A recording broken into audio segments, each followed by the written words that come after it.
Welcome back to the Aftermatch with Kirst and Beav. Come for the rugby, stay for the Aftermatch Part 2. Who's the bigger star? Sia Khaleesi, Thiery Henry. In their respective countries. Oh. Not in the global sporting... I mean, in their respective countries. Who's the biggest star? Well, see, I know Rusty said that South Africa's bigger than Sia in the doco, but there's no one bigger. There's no one bigger than South Africa.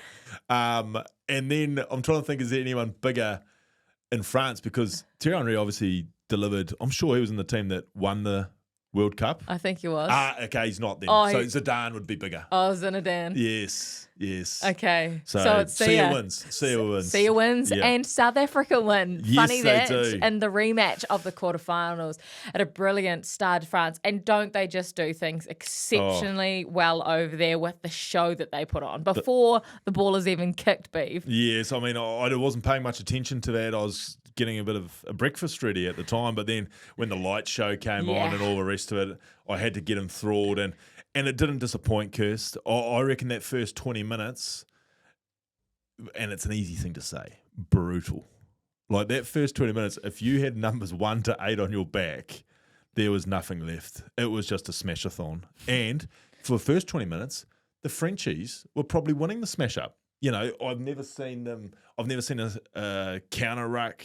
I've never seen a Bok, forward pack this year sometimes in those rucks get smashed off the ball. And that's what the Frenchies were doing.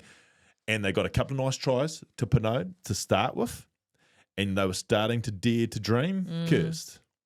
They were, but... Yeah, and then the but comes. There's a big but. Yeah. And look, enormous when you see a red card immediately on the field. Yep. Not a yellow on report like we traditionally have seen over the last few years. This was a straight red. So that is a no replacement for Lud Diaga. Yes. Huge moment in the game. Huge moment, and a moment where with everything going well, you're playing at home, you're already winning, you're against the world champions, you're riding all this emotion of the wonderful Stade de France, you would presume that they would get the job done, but it didn't. How did South Africa win with 14 men against the French in France? Well, two things for me that I thought. I thought the Springboks conditioning was far superior than the French forwards. This was highlighted. If you go back, Reinhardt's try is an absolute dream try. As a rugby player, you dream of those tries. A line break, a chip and regather. It was special.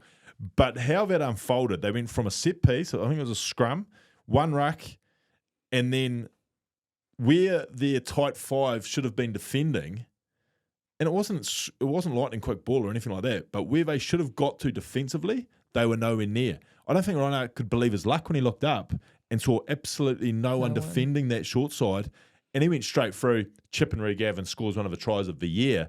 But for me, straight away, you start to think fitness-wise, and the speed of the game and the physical intent that they started with, clearly they couldn't maintain it. And they couldn't maintain, they might have been able to maintain the physical aspect of the collision, but they couldn't get around the park to do it. And Reinhardt took full advantage. So all of a sudden, they're back in the game. Red card happens. But it was also, Kirst, dumbfounded with the style of the French. For all their exciting backs, the Pinots of the world, Ramos and the likes, like great backs, Ficol, unbelievable backs, unused. And all it became was they were trying to, again, bash through the middle. You're still laughing. Poor Gail. Oh, did I not quite nail? No, I think you nailed it. Yeah. Bonjour. Bonjour. Oh, way. Way. Oh, way. You're saying Japanese. No. We is what, like, you get thought as a tourist, but when you speak to the locals, it's way. Way. Way. I never heard that in we're not local. 8 weeks in France. Well, me and Izzy were there for 4 weeks, and then I was there for 8 weeks. So you two were on contact, you remember? Yeah, I was a contact of sorts. But back to the game. Yeah. So they dumbfounded because they just didn't use their brilliance. And all they tried to do was just go bashing through the middle with slow ruck ball. And I mean, if you're going to try and bash through the South Africans, you're not going to get too far. And they're down to 14 men, and they weren't shifting them at all. And they were just playing off one of our favourites from the early season tour, Garlic, And they were just playing off him. That was great. But at no stage, I didn't really see Intermac pulling the boys out and taking control. There were pictures of the French team when they're on attack, and I reckon you could see 13 of them all within about 10 metres of the ruck. So that's putting no stress on a depleted South African defensive line, and they know that they can just squeeze up, and whatever comes at them, they can bash, and then they can compete at rucks, and can even win turnovers, or they can slow the ball down. And I think the French just played so dumb. I wonder how much their game is just throw it over to the main man, Pont, and hope he does something. and he dictates it. But he also unlocks those backs. He unlocks them. Yeah. And he sees them. Yeah. So, like, I don't know if Pinot was spotted after the first 20 minutes, and Beav on the other wing too, like so underused.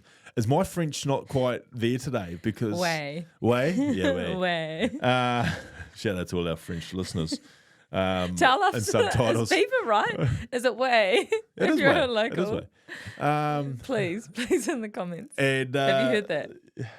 Tawera Kubalo, my French teacher, taught me that. Way. La Rochelle's finest now in Paris. But I just thought that they just didn't open things up enough. It shows you that how important one player is to the team. It certainly is. And then you flip it over and you've just got to tip your hat to a Boks. Yeah. Okay, talk to us about a few of their players. Firstly, Sasha. He's the person that the eyes of the world are on right now because there is so much hype around the guy. Yeah, and every week he's backing it up. Again, Tony Brown came on Breakdown with us and talked about like he's tough, and he does. He goes after a few. Like it was a couple of times where he shot out of the line and put his body firmly in the way of some French boys. But the attacking threat that he possesses now still, that now the Springboks have with the threat there. We touched on Reinhardt, and just the impact again of the bench. Mane Lebok, he changes the direction of the game again. Obviously, Sasha's the golden boy and will be probably for the next decade. But that's a nice little combination when you can have the luxury of taking off a Willemsen and then chucking Sasha back there and not lose anything. But the way the Springboks, I talk about the conditioning of the French. The Springboks went back to real Springbok rugby in that last 20 to get the job done. It was set piece, penalties, rolling mauls. But again, if you've got nothing left, Kirst, you can't defend the bomb squad. You got fresh forwards coming on and a midfield back getting thrown into the mix too. We talked about last week whether the speed of the game that South Africa could play to might be too much for a French. And I don't know if necessarily it was the speed of the game, but it was the taxing, I guess, on the body that opening half an hour was. I don't think the French recovered from it. Do you know how old Kobus is? 35. He's 35. I know. It's a great story because he hasn't really been given many chances. No.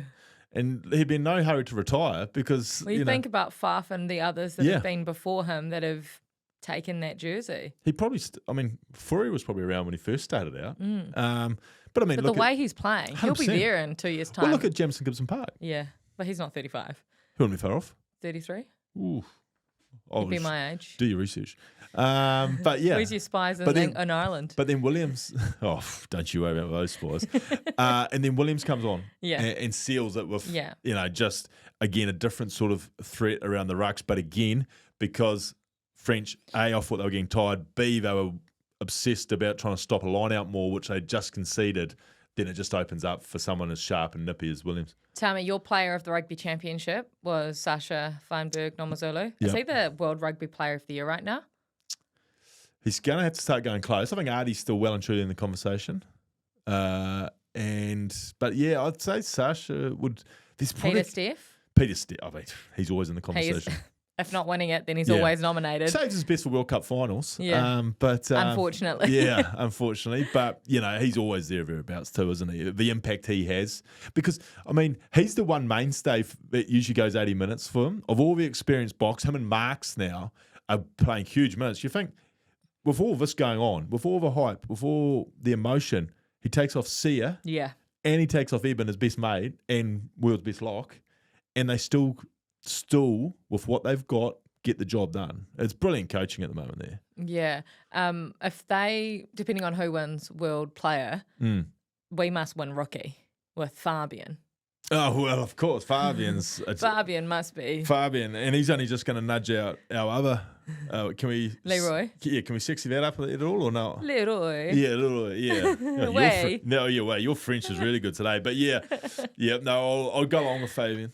Okay. Other question? Yes. Are the Boks better than the 2015 All Blacks? Ooh.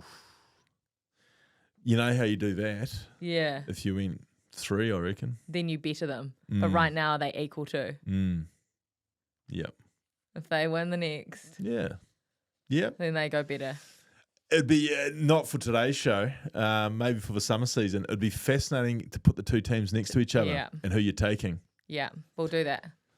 Stay with us here. By the way, nearly at the 10,000. Thank you. Thank you so very much. much to everyone. I think we had 500 new subscribers in the last week alone. Brilliant. We appreciate it. Thank you so much. And if you're liking what we're doing, like and subscribe. Share it with all your rugby friends as well.